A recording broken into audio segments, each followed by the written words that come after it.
She boarded the jet with quiet confidence, unaware that her presence alone would ignite a storm of prejudice. To the world, she was just another passenger, a black woman stepping onto a plane. But to one flight attendant, she was something else entirely, a target for humiliation. What happened next wasn't just cruel, it was unthinkable. A single slap, delivered with arrogance, would unravel a secret no one saw coming. Because the woman they tried to degrade was the billionaire who owned the very plane. How does a moment of hate turn into the downfall of those who believed they had power?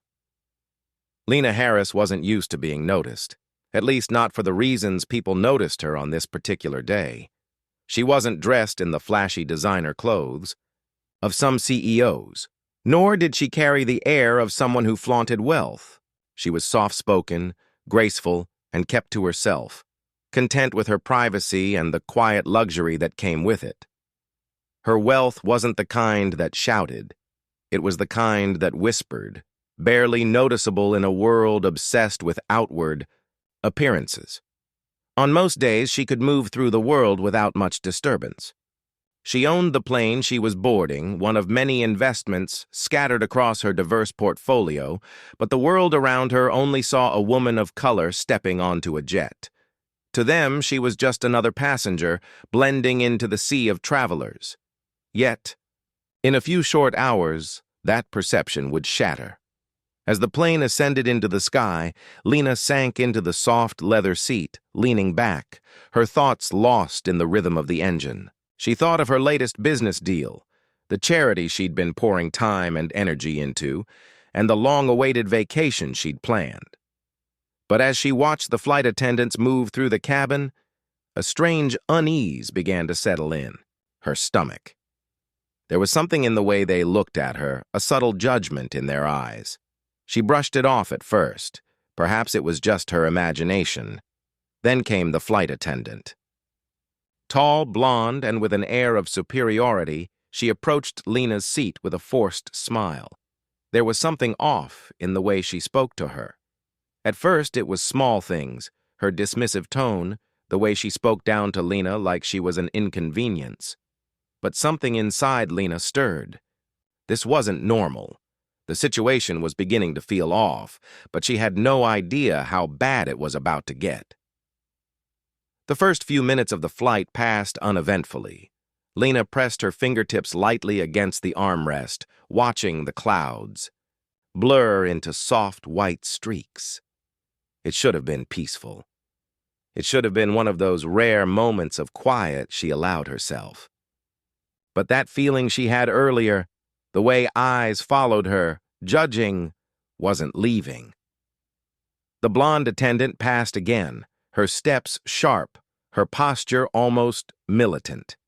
She glanced at Lena as if scanning for flaws. The other passengers dressed in tailored suits and flashing watches heavy with diamonds, received smiles dripping with charm. Lena, however, received none. Not even the courtesy that flight attendants were trained to give. It was subtle at first, but cruelty often begins quietly. When the drinks were served, Lena was skipped over. The cart rolled by her aisle, glasses. Clinking, and without even a glance, the attendant moved to the man seated diagonally across, offering him champagne with an exaggerated smile. Lena hesitated, then cleared her throat softly. The attendant's eyes flicked back, irritation flashing, like lightning before quickly being masked.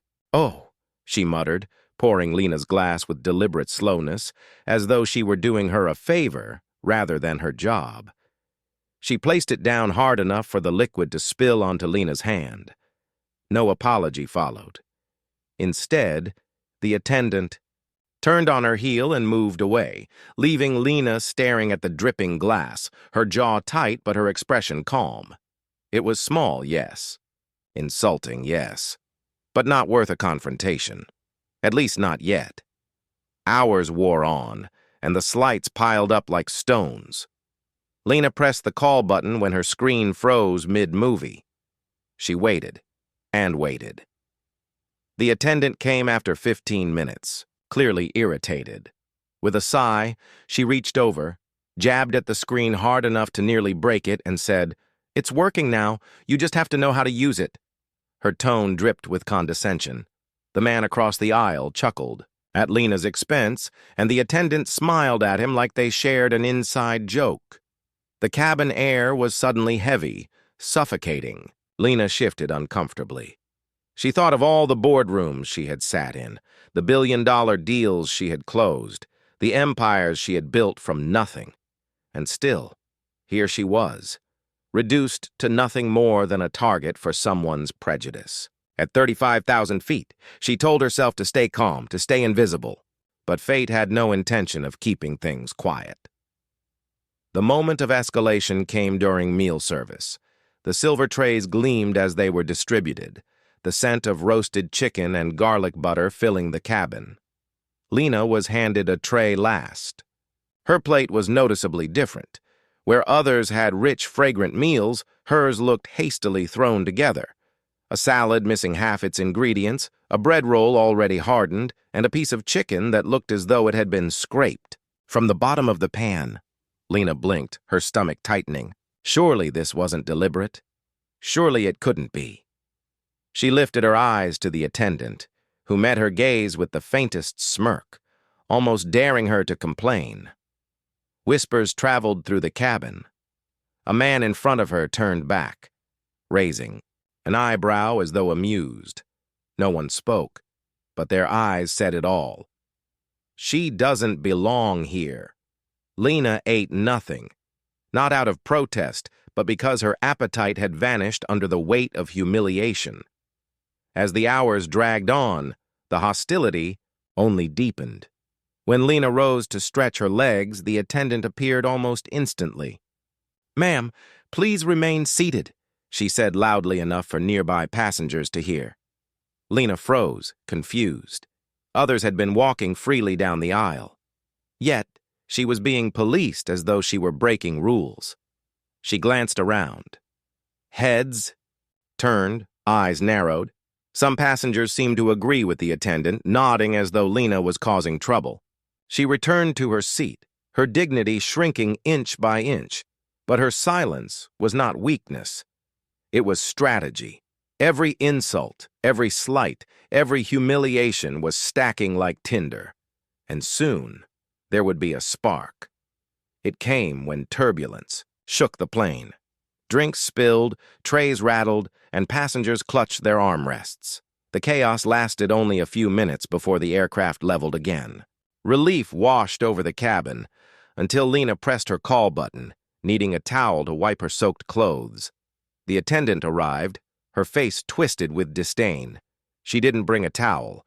She didn't offer help. Instead, she leaned down, her voice sharp and venomous, loud enough for others to hear. "You people are always so demanding." The words sliced through Lena like a blade. Conversations halted. The cabin fell silent. Passengers pretended not to hear, but the truth lingered. In the air, undeniable. Lena's chest tightened, her hands gripping the armrest. She wanted to respond, but her voice caught.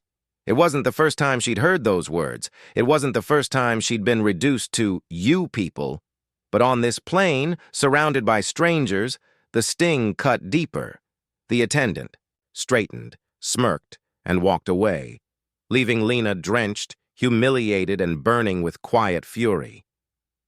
The cruelty reached its peak not long after. As passengers settled into sleep, the lights dimmed, and silence filled the cabin.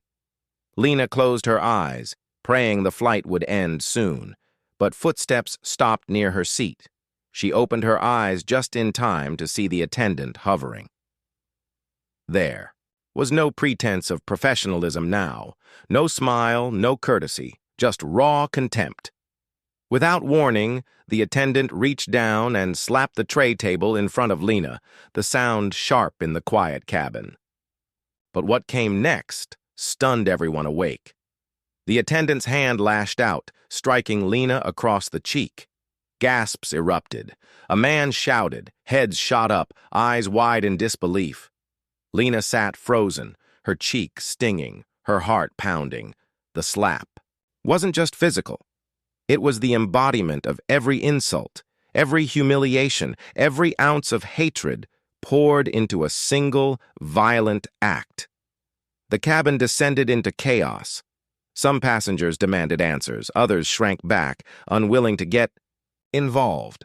The attendant, emboldened, claimed Lena had been causing problems, her voice rising to drown out the murmurs. But Lena didn't argue. She didn't shout. She didn't defend herself. Instead, she sat in silence, her gaze steady, her mind racing with a calm that was far more dangerous than anger, because what no one on that plane knew was the truth. She wasn't just a passenger. She wasn't powerless. She was the owner of the very jet they were flying on, and soon the world would know what happens when prejudice meets power. The plane continued through the night sky, but inside, tension simmered like a storm waiting to break. The slap had changed everything. It wasn't just cruelty anymore, it was violence, undeniable and unforgettable. Passengers whispered in hushed tones. Some sympathized quietly, others judged silently, but no one knew the full weight of the mistake that had just been made. And Lena, sitting tall despite the sting on her cheek, knew this was only the beginning, because the moment that plane touched the ground, the real reckoning would begin. The plane descended into a sea of chaos. Passengers' voices rose, a mix of anger, confusion, and disbelief. But none of it mattered to Lena. Not anymore. Her cheek burned where the slap had landed, but it wasn't the pain that consumed her. It was the weight of what had just happened, the reality of how she had been treated. The flight attendant had crossed a line no one on this plane, including herself, could ignore anymore. Lena's eyes locked onto the woman, who was standing by the front of the cabin, trying to act as if nothing had happened, as though Lena was the one causing trouble. The attendant's chest was puffed up, her expression one of cold indifference, as if she had all the power in the world. But Lena knew the truth that no one else on this plane seemed to understand. Yet, she was the owner. This plane, this flight, everything in it, all of it belonged to her. The idea hit her like a bolt of lightning. For so long, she had tried to blend in, tried to be humble, invisible. But now, everything about this moment screamed action. The slap had been more than a personal insult. It was a declaration of war. And Lena wasn't going to sit back any longer. Her heart thundered in her chest as the attendant walked down the aisle again, her face a mask of forced professionalism. Lena stood, a single motion, smooth and deliberate. The shock on the attendant's face was palpable when she saw Lena rising. Lena's voice was calm, almost too calm. "Excuse me, we need to talk." The flight attendant turned slowly, her smugness fading. She opened her mouth to say something but hesitated. The entire cabin was watching, silent. The tension in the air could be cut with a knife. Lena took a step forward, her voice clear, steady. "You just slapped me, in front of everyone, and I'm the owner of this jet." The attendant's face went pale. She stammered, looking around as if searching for some sort of escape. But there was none. Lena had already claimed the high ground, and the truth of it echoed in every corner of the cabin. "I don't think you understand," Lena continued, her eyes hard. "I'm not just another passenger. I'm not someone you can dismiss because of the color of my skin. You slapped the wrong person." The room held its breath. The murmurs of the other passengers began to rise, but Lena drowned them out. It was only her and the attendant now. This wasn't about a random injustice anymore. It was about ownership, about power, about what happens when a person who has been silent for too long finally speaks. The attendant's face twisted with panic. I didn't mean to," she stammered, but Lena wasn't finished. "No, you meant it. You meant every word, and I'm not going to let you get away with it." Lena's voice grew colder, the controlled rage barely held in check. "You don't get to treat people like that. Not anymore. Not while I'm here. Not while this is my plane. You will answer for this. and I will make sure everyone knows exactly what you did." The flight attendant stood frozen, her eyes darting nervously around the cabin.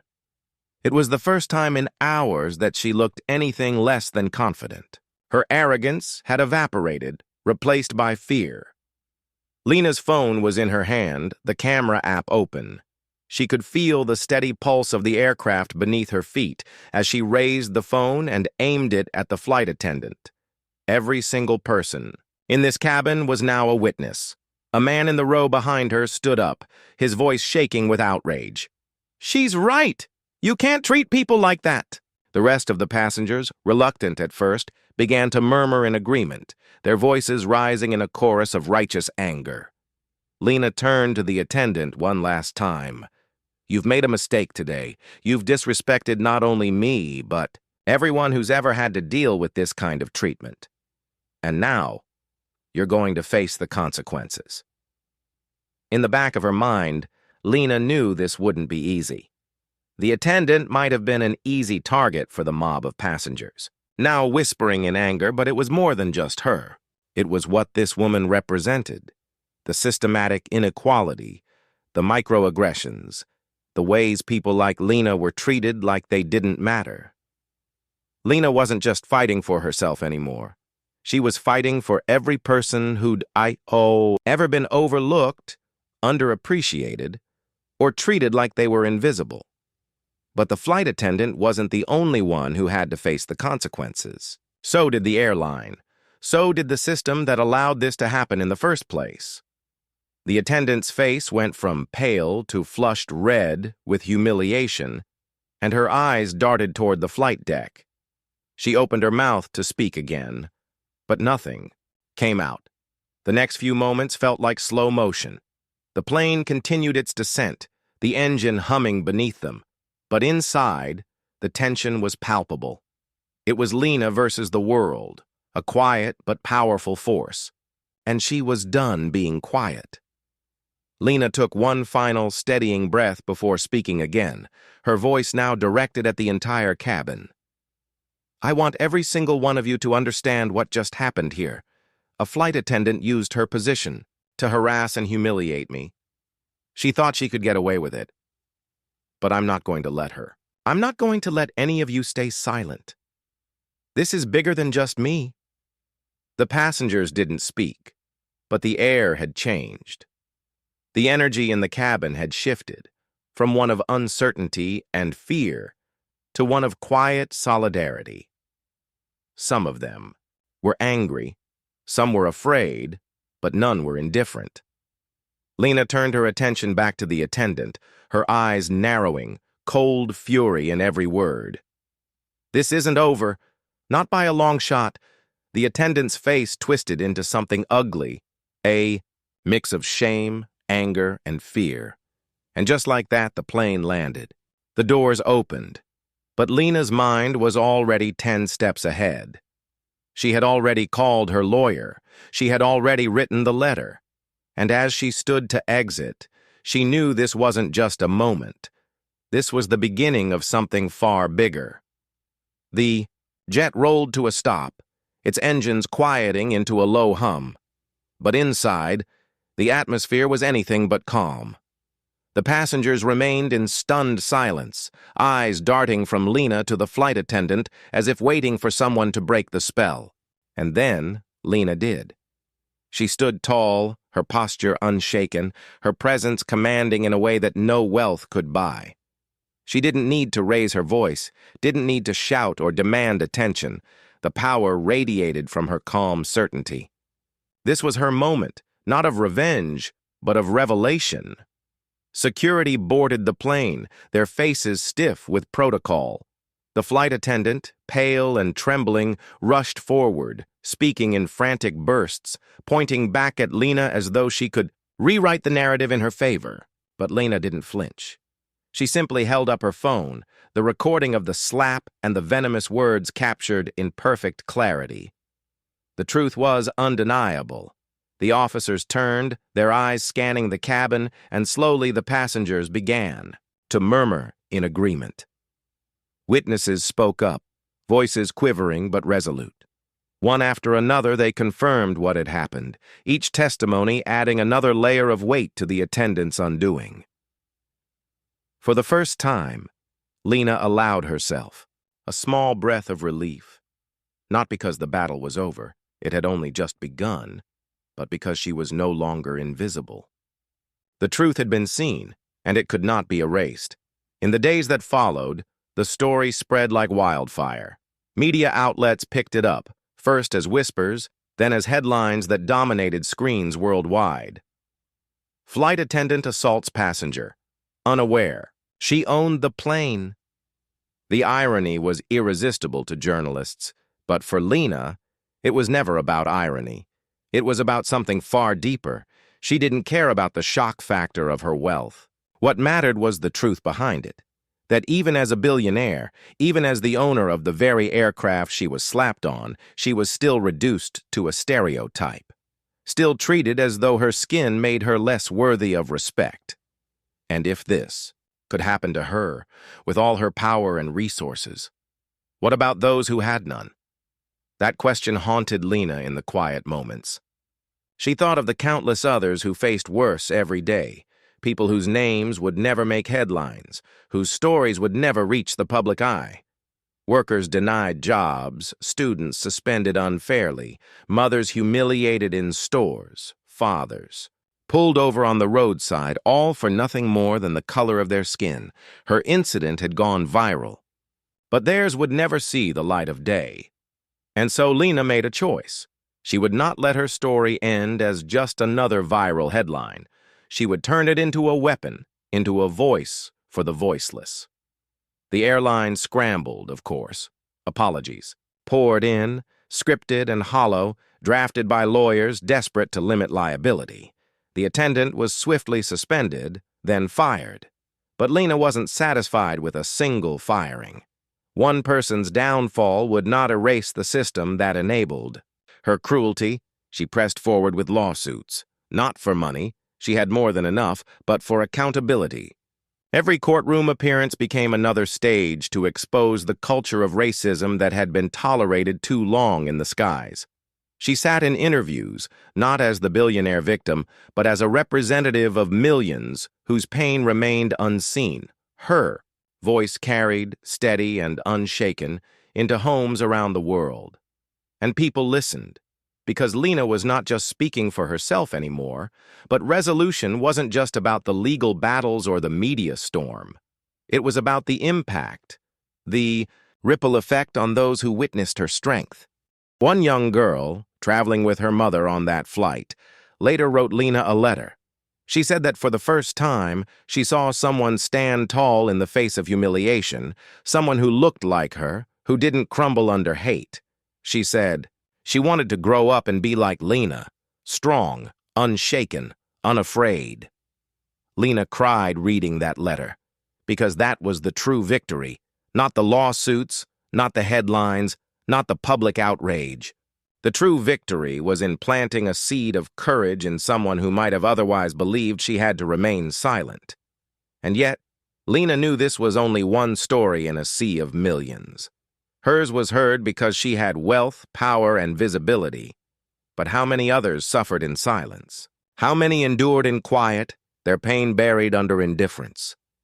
The question clawed at her as she lay awake at night. How many voices will never be heard? Her story was a reminder that racism does not disappear with status. It does not vanish with wealth. It lingers, insidious and pervasive, ready to strike the moment someone believes their privilege allows them to degrade another. And so Lena's impact wasn't just on that flight or in the courtroom or in the news cycle. It was in the conversations that followed, the uncomfortable truths families began to discuss at dinner tables, the questions whispered in offices, the policies reconsidered in boardrooms. Her slap wasn't just physical. It became a spark. And sparks, when they fall on dry ground, can set entire fields ablaze. Looking back, Lena often thought about the moment she chose silence on that plane, sitting with the sting of humiliation before finally standing tall. That silence, she realized, wasn't weakness. It was the gathering of strength, the calm before the storm, the weight of centuries behind her, pressing forward into one defining act of defiance. And when she finally stood, she wasn't just standing for herself. She was standing for everyone who had ever been told to stay seated. Her story reminds us that racism doesn't need to scream to be dangerous. Sometimes it whispers. Sometimes it hides in condescension, in denial of service, in a cruel smirk.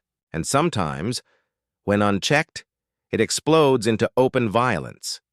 But whether whispered or shouted, it leaves scars. So what do we do with a story like Lena's?